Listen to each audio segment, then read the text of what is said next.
y entrando a desgranar los titulares más llamativos y el interlineado de la actualidad geopolítica geoeconómica con Lorenzo Ramírez, periodista económico. Lorenzo, muy buenos días. ¿Qué tal? Buenos días, Eva. ¿Qué tal? Bueno, estamos sin lugar a dudas asistiendo a lo que está siendo un tablero internacional de múltiples puntos calientes, donde Irak vuelve a emerger como punto importante en medio de esas represalias de Estados Unidos y en el que parece que esos motivos vuelven a estar, esos motivos económicos no vuelven a estar siempre detrás de Irak, petróleo, dólar. Sí, aunque realmente es de lo que menos se habla, ¿no? Se habla sobre todo de ese ataque a la base norteamericana en Jordania, con esa represalia con la que se intenta alimentar a los halcones del Pentágono, que están oliendo sangre, a los senadores que en su locura colectiva siguen considerando que esta legislatura debe concluir con una guerra total en Oriente Medio, en la que Irán sea el principal objetivo, lo cual pues es un absoluto despropósito, ya que todas las simulaciones realizadas por la propia inteligencia estadounidense en colaboración con su aliado británico muestran la incapacidad de las fuerzas navales, las fuerzas aéreas terrestres para una operación de este tipo. Lo que está sucediendo en el Mar Rojo, donde la Marina americana e inglesa no son capaces de proteger a los buques comerciales, es una buena muestra, ¿no?, de ello. Y en este contexto se produce el ataque con drones que mató a soldados estadounidenses, supuestamente cometido por milicias iraquíes, no por el ISIS, no por el Estado Islámico, grupo terrorista suní de Arabia Saudí, o auspiciado por Arabia Saudí, cuya existencia justifica la presencia de soldados de la OTAN precisamente en la zona, aunque en realidad los terroristas del ISIS sean el enemigo de las fuerzas iraquíes que atacan la base jordana, supuestamente apoyados por los chiíes de Irán. Ese tablero de ajedrez que, como bien decías, parece que hay algunas piezas que se cambian de blanco a negro dependiendo del momento de la jugada, ¿no? Y en este juego de humo y espejos hay una razón económica que quizás tenga más peso que la geopolítica, aunque esté estrechamente relacionada. En los últimos años, especialmente en los últimos meses, empresas chinas, empresas rusas han llegado a múltiples acuerdos energéticos con el gobierno iraquí. Esto ha supuesto un fracaso para la política exterior de Estados Unidos, con un secretario de Estado, Antony Blinken, que ha sufrido una derrota diplomática en sus vanos esfuerzos por hacer que esa tarta de los hidrocarburos iraquíes acabara en manos de multinacionales norteamericanas y británicas. Fue el objetivo de las otras dos guerras del Golfo. Ya vemos cómo China ha trabajado mucho para mantenerse en una posición cercana a Bagdad. Se han firmado muchos acuerdos en materia petrolera a partir de 2019, sobre todo. Pekín desde ese año es uno de los mayores beneficiarios del petróleo iraquí. Ya a finales del año 2022 se importaba casi la mitad de los barriles que exporta Irak a diario. También la compañía de exploración de petróleo de Irak y la Corporación Nacional de Petróleo Marino de China están realizando estudios sísmicos de forma conjunta para extraer petróleo y gas a gran escala en alta mar. Al mismo tiempo, empresas chinas han logrado contratos para importantes yacimientos para buscarlos y explorarlos, y justo en estos momentos empresas del gigante asiático están cerca de finalizar un proyecto petrolero en el céntrico energético iraquí de Nasiriyah, ciudad que se hizo famosa en todo el mundo por los famosos bombardeos y que es el corazón de algunos de los mayores yacimientos de petróleo y de gas del país, y está muy cerca ahí de su principal terminal de exportación de Alfao, en Basora, otra ciudad que todos conocemos, ¿no? Entonces la influencia que está ganando el país liderado por Xi Jinping no ha sido a cambio de nada. En esta región desde hace mucho tiempo es una de las claves de la iniciativa de la Franja de la Ruta de la Seda, la Belt and Road Initiative, y bueno, pues es la que subyace detrás del acuerdo marco Irak-China, que lo que plantean pues es reconstrucción e inversión a cambio de ese petróleo, ¿no? Y luego, además de la cuestión energética, está la monetaria. El pasado 31 de enero, la Comisión de Finanzas del Parlamento iraquí realiza una declaración en la que solicita expulsar al dólar de los intercambios comerciales en materia de hidrocarburos para contrarrestar unas sanciones que ha impuesto Estados Unidos al sistema bancario iraquí. Se supone que están blanqueando dinero negro. En realidad lo que están haciendo es negocios con los chinos. Entonces estas sanciones han dificultado los esfuerzos del Banco Central de Irak para estabilizar su tipo de cambio, para reducir la brecha de venta entre los tipos oficiales y los paralelos del dólar.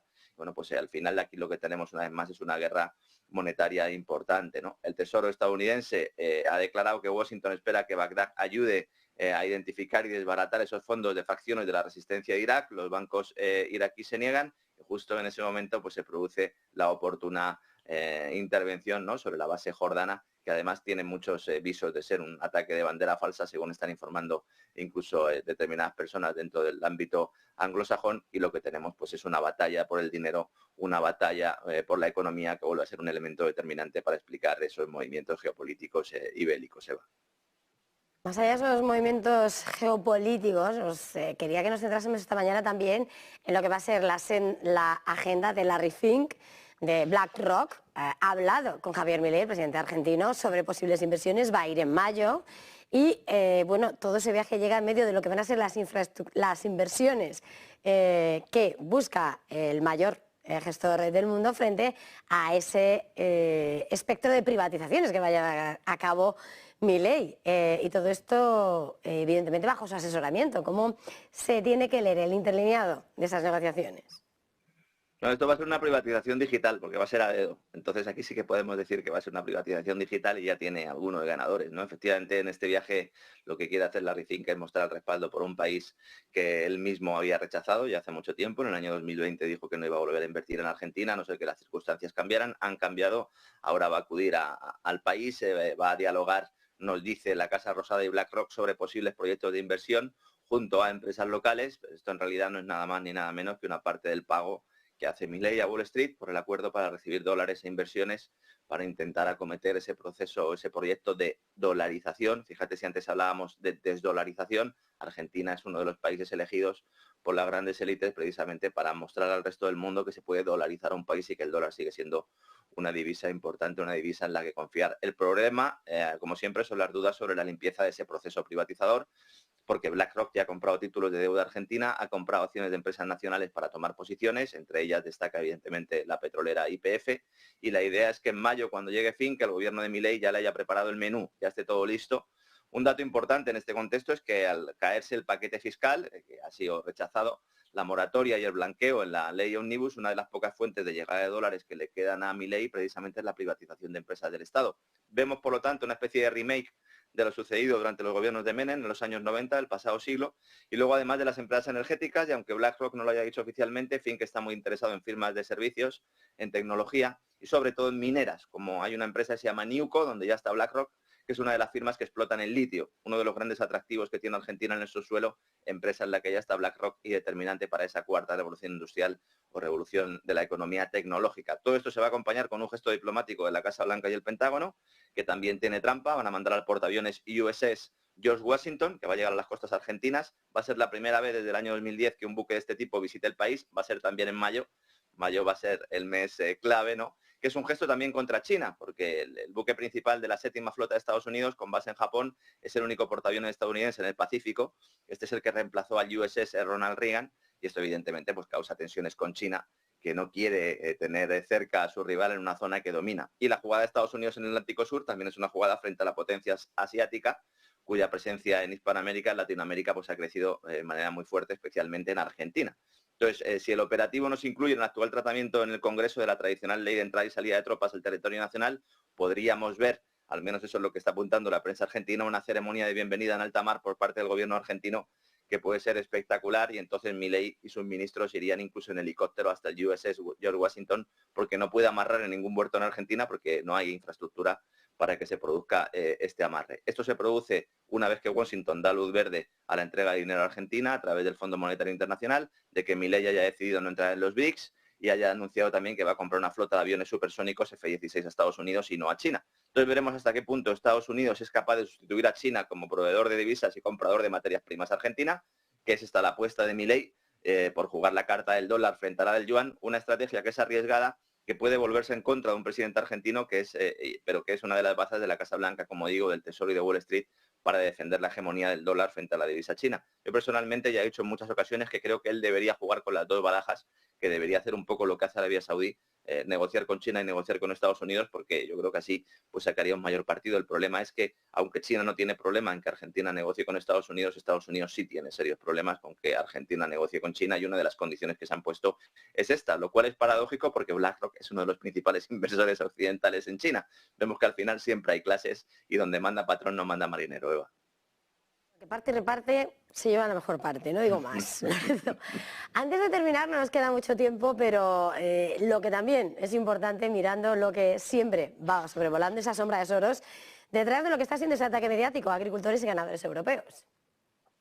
Bueno, esto es muy importante porque nos ayuda a entender hasta qué punto todo lo que se decidió, todo el mensaje que se lanzó en el foro de Davos, luego sí tiene un efecto sobre nuestras vidas, ¿no? Estamos viendo movimientos de agricultores y ganaderos en toda Europa, y especialmente en Alemania, agricultores alemanes que protestan y que, según los determinados, bueno, la gran mayoría de los medios de comunicación alemanes son teóricos de la conspiración de extrema derecha alineados con Rusia, que es el mensaje que se está surtiendo, que está saliendo de supuestas agencias de verificación internacional, en este caso una que se llama Corrective y que asegura que los agricultores, al criticar la política energética europea, la destrucción del sector primario con la excusa verde y el exceso de regulaciones que ahogan al campo, pues estarían difundiendo propaganda que viene del Kremlin. Y esto nos sirve bien para ilustrar cuál es el verdadero objetivo de estas supuestas agencias de verificación y a qué intereses sirven. Una industria de los verificadores de noticias que, aunque parezca que lleva ahí desde siempre, la verdad es que es relativamente reciente. Fue impulsada notablemente a raíz de las elecciones de Estados Unidos del año 2016, las de 2016, no las de 2020, y a partir de ahí, bueno, pues lo que se planteó es una especie de censores oficiales, censores oficiosos respaldados por las grandes tecnológicas, que denunciando la desinformación lo que hacían precisamente es plasmar o difundir la desinformación y atacar a todo aquel que cuestionara el discurso único. Las empresas que se dedican a esto se agrupan en torno al IFCN, que son las siglas en inglés de la Red Internacional de Verificadores de Hechos, y se supone que hacen de la independencia una de sus principales banderas, pero cuando uno va a buscar su pista descubre, como bien decías antes, pues la semilla de Soros, ¿no? Porque esta red internacional pertenece al Instituto Poynter, que es una organización, en teoría filantrópica, sin ánimo de lucro, con base en Florida. Yo siempre que hay alguien que dice que no tiene ánimo de lucro, hay que sospechar, porque entonces hay que preguntarse qué es lo que ganan con sus actividades. Es verdad que esto no sucede siempre, pero suele ser así. Entonces, cuando uno acude a comprobar, ¿qué descubrimos? Pues a los sospechosos habituales que aparecen siempre detrás de todos estos proyectos de ingeniería social. La Fundación Knight, asociada estrechamente a la CIA, y al que muchos investigadores atribuyen ser parte del Deep State de Estados Unidos, la Fundación de Bill y Melinda Gates, la propia Google, la Fundación MacArthur y, como no, sobre todo la Open Society Foundation de George Soros, y también la red Omidyar, la Omidyar Network, del empresario Pierre Omidyar, fundador de eBay y conocido por ayudar al Partido Demócrata de Estados Unidos a buscar injerencia rusa en todo lo que afecte a su agenda y, por supuesto, colaborador habitual de Soros. Así que cuidado, porque vamos a ver muchos mensajes demonizadores, muchos mensajes que critiquen y que cuestionen pues esa legitimidad de los agricultores y ganaderos ahora que salen a las calles y ahora que amenazan un poco la hegemonía de determinados partidos de cara a las elecciones europeas, Seba. Pues Lorenzo Ramírez, periodista económico, como siempre ha sido un verdadero placer este tiempo de análisis, de vistazo a lo que está pasando. Gracias, feliz jornada, feliz negocio. Igualmente, fuerte abrazo. Y nosotros terminamos